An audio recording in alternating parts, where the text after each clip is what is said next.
Now let's do the news. And the Inspector General of Police says some practical measures introduced by the service to curb accidents on Ghana's roads include checkpoints at accident-prone spots to compel drivers to reduce their speed.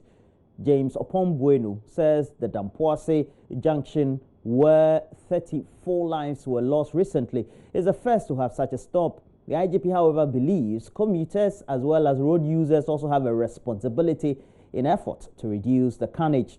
In an interaction with JoyNews, he also added that the suspect driver has been provisionally charged with careless and inconsiderate driving, with the Attorney General having the ultimate say. What our investigations have shown is that the suspect driver was trying to overtake a long stretch of vehicles, and it was close to a bend or a curve. And when another vehicle emerged, he couldn't avoid, so they had to go into a collision.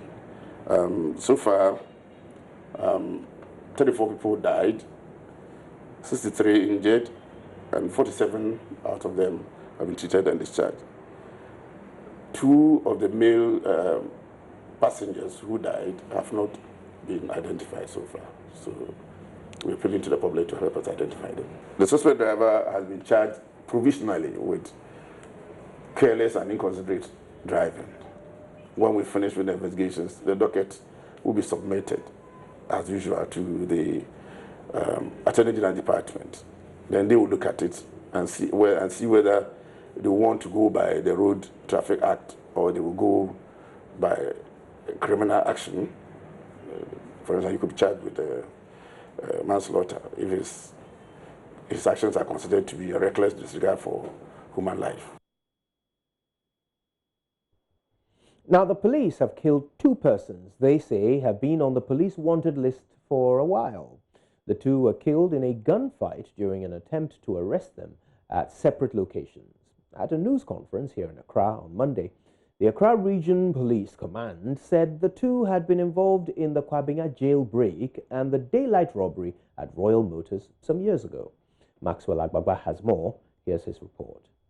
So the 2 who were sitting at the back, they look, the 2 sitting at the back, I didn't see their face. They turned before they rolled the glass and they started shooting.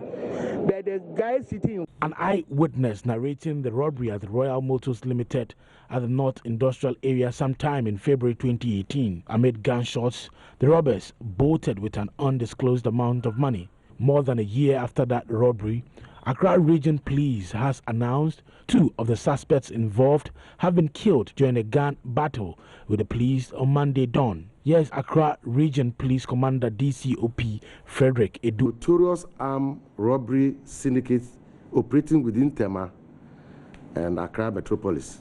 They are all on police wanted list. Ali Hero was declared wanted by the command in the last press briefing for being part of a gang who robbed and raped a resident at a location near Trasacco last year. The 2 were again involved in a quarry robbery at Kasua in June 2019. They were also involved in the Royal Motor robbery, Ashaman filling station robbery, and Kwabena jailbreak. About 1:15 a.m., a team of policemen acting upon this information proceeded to Oyibi on surveillance. Close to Oyibi checkpoint, the team intercepted a green hard-body Dizan pickup driven by deceased Charles Donko. When the suspect driver was signaled to stop, he refused and sped off. The suspect started firing at the police, leading to a shootout. Deceased Charles Donko sustained gunshot wounds in the course at the knee, but was pronounced dead on arrival at the police hospital. The regional commander says the suspect's accomplice, Ali Abbas, was also killed in a gunfight with police at another location. On seeing the police, they engaged them in another exchange of gunfire, where deceased Ali also fell, whilst the others managed to escape. A search in the suspect's vehicle revealed 5 weapons, namely 1 SMG Mark IV rifle, 2 Mark II rifles, 1 G3 with 319mm ammunition, 1 Mark IV rifle, 2 Mal hammers, 47 rounds of AK-47 ammunition, 6 G3 ammunition, a pair of handcuffs, 2 axes, and a face mask. In a separate incident, 3 Tanzanians are in the custody of the police for using the technology that blocks vehicle owners from locking their vehicles. Accra Region Commander has been providing details of their operations. Modus operandi that they use as a method of their operation is that they go to the malls, parking lots, recreational centers, and places of interest. They loiter at the car parking lots and intercept their victim's car lock remote with their vehicle jammers. They get access into the victim's vehicle and steal any valuable items found in them. And in the Ashanti region, residents of Bantama and other communities in the constituency say armed robbery is on the rise in the area. Now, market women in particular have become targets for these attacks, a situation which is currently taking a toll on businesses. Nana Senso Mensah currently report that residents want government to tighten security in the constituency. The growing fleet of commercial activities in Bantama and its environs has attracted petty theft and robbery in the area. Some residents of the area say they have been living in fears as most of them are unable to go out at night.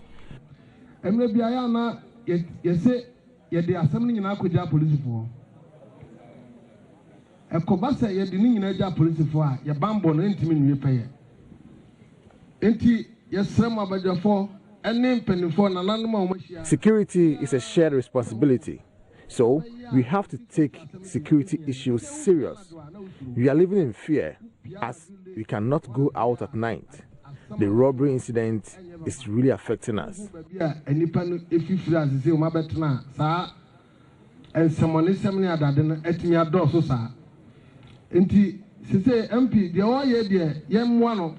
To reverse the trend, Member of Parliament for the area, Daniel Ochamabuaji, has donated 15 motorbikes to both police and community watchdogs to ensure police visibility to fight crimes in the area.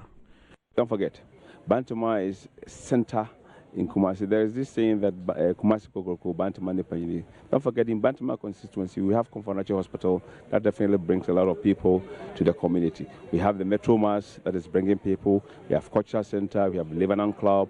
We have also one of the biggest markets in Kumasi. So all these things coming together, including Bantama High Street, which I call the Oxford Street, just like we saw the Michigan Avenue in Chicago, right? So people are always here. We want Bantama to continue to be lively. We want people to be able to come here and use the Metro Mass, the hospital, the market, the culture center. And so what we can do as leaders in the community is basically to help. And that is what I'm trying to do by providing 50 motorbikes, 5 to the police, and then 10 to the communities. And then together we'll form a team to see how we can improve it. It is an attempt. I believe over time we have much better solutions. And but in terms of fueling, I have taken the opportunity to say that every month I'll provide 100 cedis per motorbike to support with the fueling. As long as I remain MP, that is my commitment to them.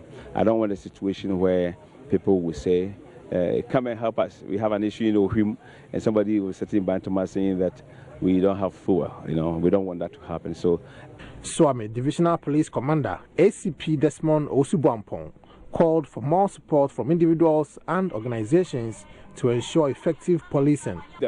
Since the police cannot be everywhere all the time, the committee, the neighborhood watch committees will be moving within the community, and anything which is above them, they quickly call police patrol team.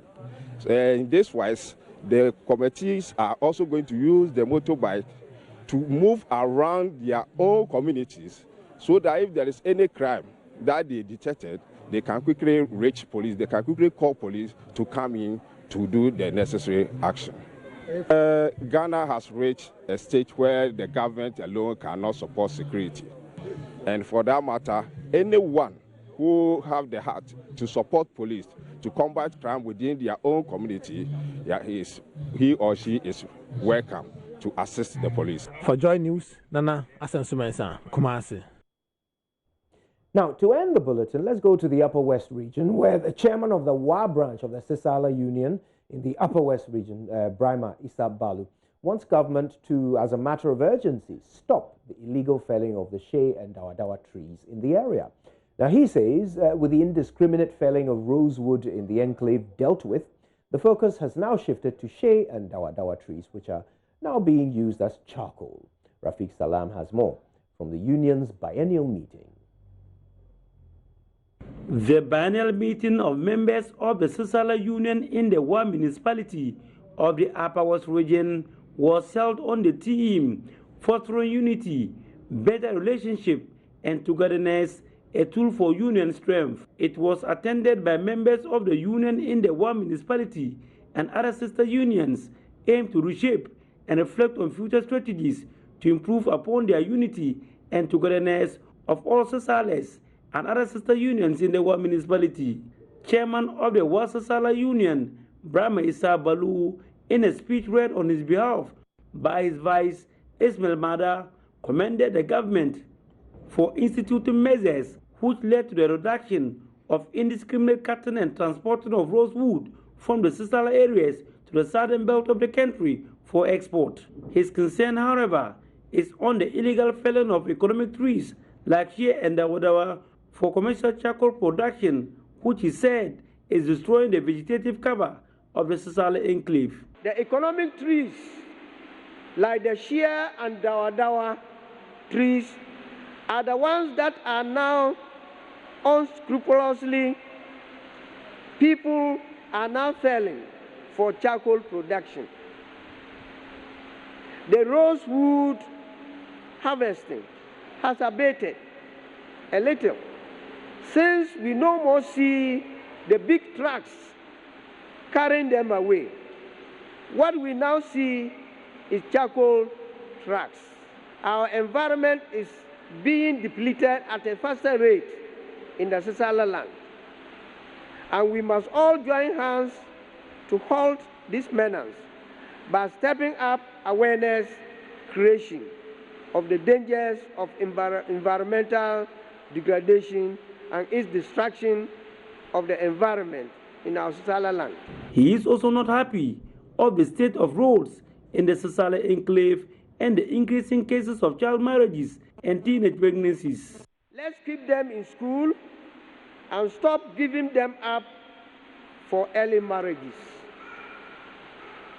Teenage pregnancy should not be entertained at all. The BEC results of our children is nothing to boast of. And all of us should join hands in whatever way to improve it. Deputy Upper West Regional Minister, who was represented by the Dafiemo Bure Issa District Chief Executive, Nadi Morosanda, appealed for more support from the people to halt the illegal felling of economic trees. Cutting of the rosewood cannot be stopped by government alone. All of us collectively need to fight this canker together. And for this reason, when we go back homes also, it is important that we educate our brothers, we educate the landlords who readily gives out land for such activities to take place to desist from it. Reporting for JoyNews, Rafiq Salam. Wow. And this is where we'll tie a bow on the news, but we're still ripping off the wrapping paper from the rest of the show. Newspaper review comes up next. Mamavi joins Roland and I for that right after these.